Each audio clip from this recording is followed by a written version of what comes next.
there's this machine where they're able to travel both backwards and forwards in terms of seeing what's going on in time.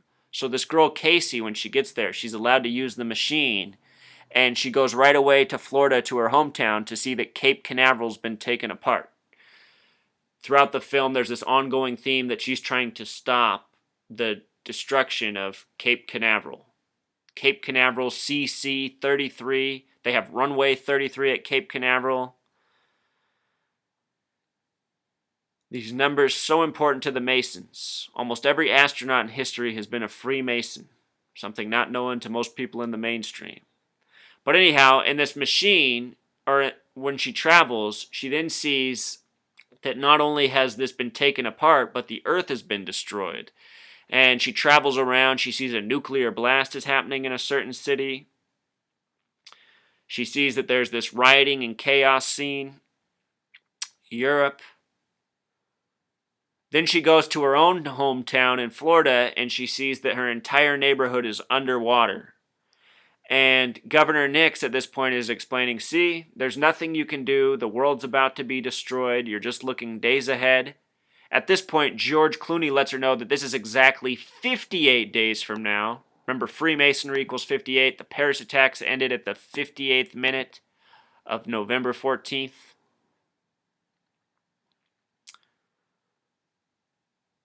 This girl, at this point, she's still saying she doesn't accept this. She knows something can be done.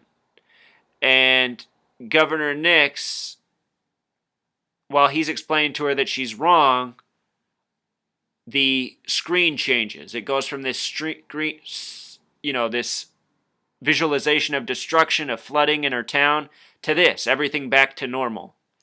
This changes after she tells him that she thinks he's wrong, it can be fixed. Kind of like how the percentage decreased earlier on George Clooney's meter. And then George Clooney sees this and he's going, see, Nix? See what this girl did? She has a special power. So, the rest of the movie is them trying to convince Governor Nix that they need to do something to save the world. Here they are both pleading. You can see they're all passionate, saying something can be done. We have the capability. We're showing that it's possible. Governor Nix explains that, listen, humanity's pathetic. On Earth, things are so bad that there's an obesity epidemic and a starvation epidemic. And that can only be explained with the nonsensical madness taking place on planet Earth. And he says if you bring these people to Tomorrowland, they'll destroy it for all the same reasons. Because they are not fit. They are incapable. They are doomed to destruction. And Truth Seeker, as Governor Nix is explaining this, I sympathize with what he's saying, because if you look at humanity, they are on a course for destruction. It's like they want their own demise. People realize that the world's being destroyed with pollution, but they're not doing anything themselves to stop it. I have this perspective because since I was 18 years old, I've changed my diet. I've eaten less. I've eaten a diet that's mostly based on fruits and vegetables because it consumes less resources. I've, driven less. I've consumed less. I've tried to do my part to change the world, and all the time I've been doing this, everybody in my life is saying, oh, Zach, you're just one person. You can't do anything. You're just shortchanging yourself. You're missing out on the glorious steak. You're missing out on the great vacation. You're missing out on the fancy watches and big screens. So when I hear Governor Nix saying how humanity is just gluttonous and doomed for destruction, I hear where he's coming from. But at the same time, what I realize is the reason people are the way they are is because they've been programmed and trained all their lives to have these attitudes, to have these beliefs, to have these consumption patterns. People have been trained to behave as poorly as they do. So I think that's what this movie's about, If humanity is to save itself, it has to have a major change of consciousness. And that's what the big debate is. In the end, it comes down to a handshake. Governor Nix is going to send them both back to the world for the final days before destruction instead of trying to solve it. And at that moment, George Clooney flips his watch, setting off a chain of events that end up saving the world in movie fashion, Truth Seeker. And it should be noted that at the end, Tomorrowland is also blacked out. So we get multiple blackouts in the movie. Something else that has been foreshadowed a lot in several movies, TV shows, news documentaries on National Geographic Channel, and more. You know, a lot of this symbolism, it's not just here from Tomorrowland, it's been shown over and over in multiple movies in multiple ways. Tomorrowland, just a very recent and very good example. In the end, they save the earth and they're teaching a new generation of children what they can do. They've printed out these new pins so that these kids can see a better world, and they're all learning what they can do to save it, you know? What's sick to me, Truth Seeker, is the people who run this world, who give us these movies with these happy endings, also foreshadowing destruction. They realize what they do to the children of this world. Children in this earth are tormented from a young age. They are programmed from a young age with sugary foods, with television programming that is mostly nothing but violence, teaching to want more and more toys, video games, etc. from a young age. So here the movie is showing that the people who run the show, they know what's right, but this isn't what they do. Instead, they do the opposite. Tormenting, teasing. In the end, we're given this shot. The children, the people who've gotten the pins, they are in the field that is the vision when you have the Tomorrowland pin. So, you know, that's pretty much the film. That is all the significant coding within. I hope I explained it clearly enough. I know at some points I got a little bit choppy. From here, what I just want to show you is some more things. Remember, this is a Disney film.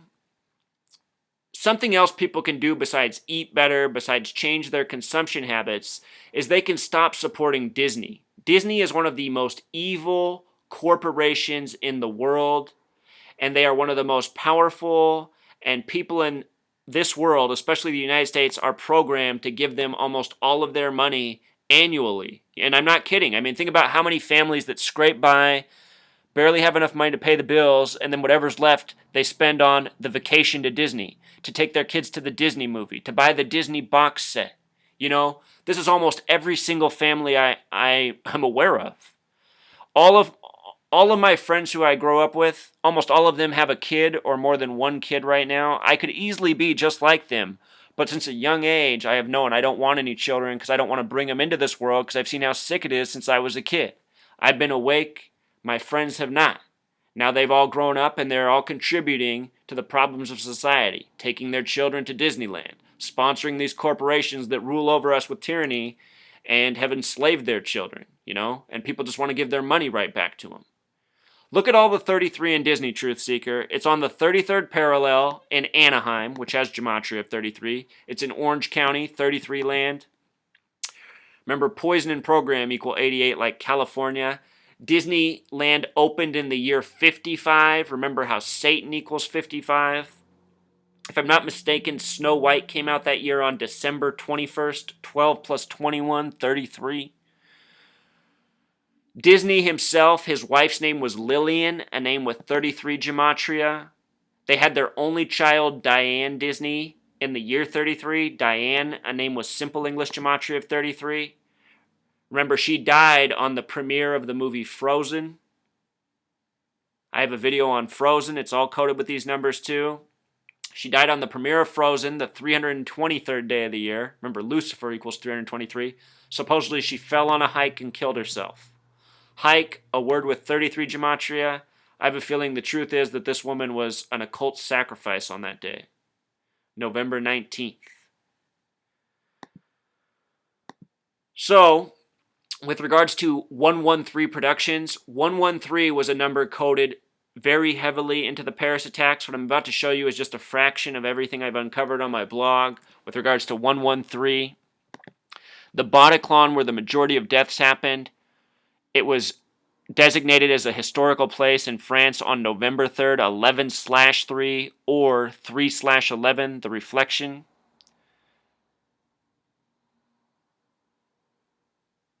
The attack on November 13th came exactly 311 days after the Charlie Hebdo attack. And remember, the Charlie Hebdo attack happened at 11:30 a.m. 11:30, 113. Remember, the words mainstream, dishonest, and green screen all sum to 113. Baba Kamal, we talked about that in the beginning. It's okay for Jews to lie to Gentiles.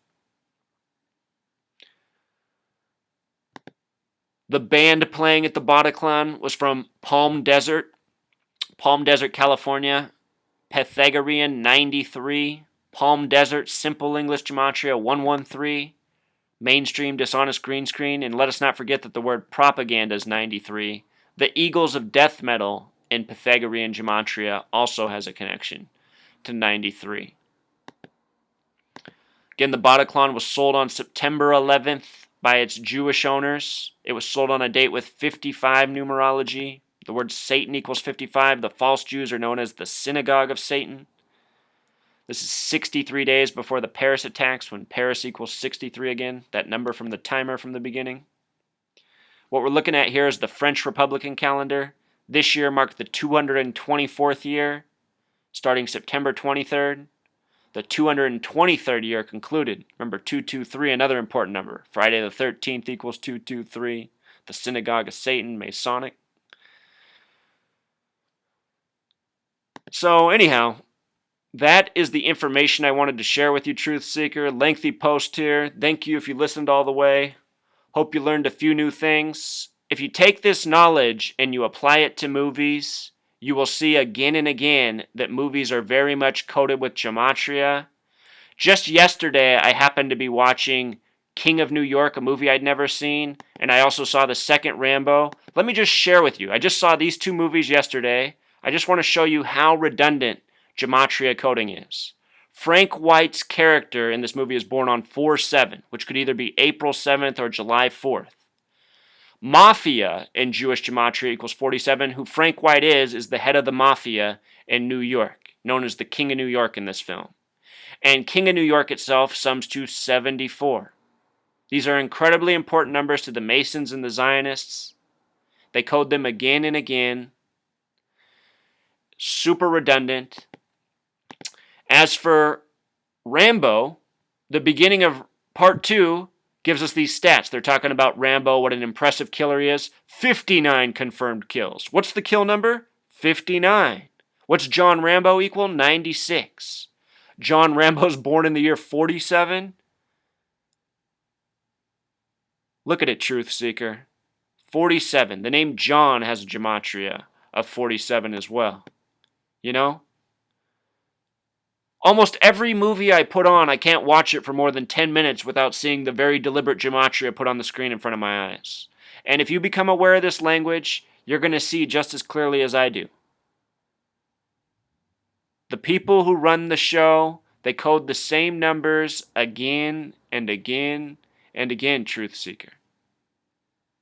So that's the message. If you have time, check out this Tomorrowland movie. Some very interesting coding going on. Until next time.